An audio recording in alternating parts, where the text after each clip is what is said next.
Diduga meresahkan warga, sebanyak 9 waria yang berkeliaran di kota Melabuh, Aceh Barat, Minggu malam diciduk petugas gabungan dan Satpol PP setempat. Saat penangkapan, petugas juga mengamankan alat tes kehamilan dan jarum suntik.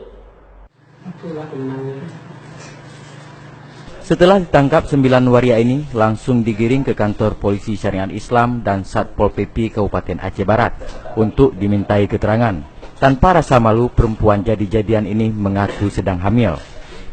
Saat penangkapan, petugas menemukan alat tes kehamilan atau tes pack. Selain itu, petugas juga menemukan kondom dan alat suntik. Menurut warga, keberadaan waria ini sudah semakin meresahkan, apalagi kerap mengumpul di salon pada malam hari. Jika dibiarkan, warga mengkhawatirkan penyakit seks sesama lelaki itu berimbas kepada anak-anak.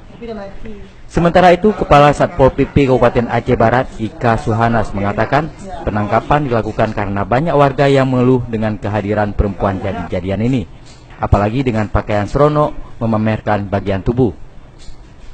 Setelah data dimintain keterangan, para waria ini akan dipulangkan ke asalnya. Namun jika status mereka bekerja, harus menggunakan pakaian laki-laki sehingga tidak menimbulkan amarah warga. Dari pihak masyarakat melaporkan sudah sangat resah dengan banyaknya waria atau dengan istilah lain bencong di Melabuh ini, sehingga mereka merasa terganggu dengan kehidupan sehari-hari, merasa malu, risih dengan keluarga, dengan anak, dan sebagainya, sehingga perlu kita melakukan razia ini. Kita cek data mereka, apa mereka bekerja di sini, apa dari mana asal mereka, dan tujuan mereka apa yang sebenarnya. Dari Kabupaten Aceh Barat, Absah memberitakan.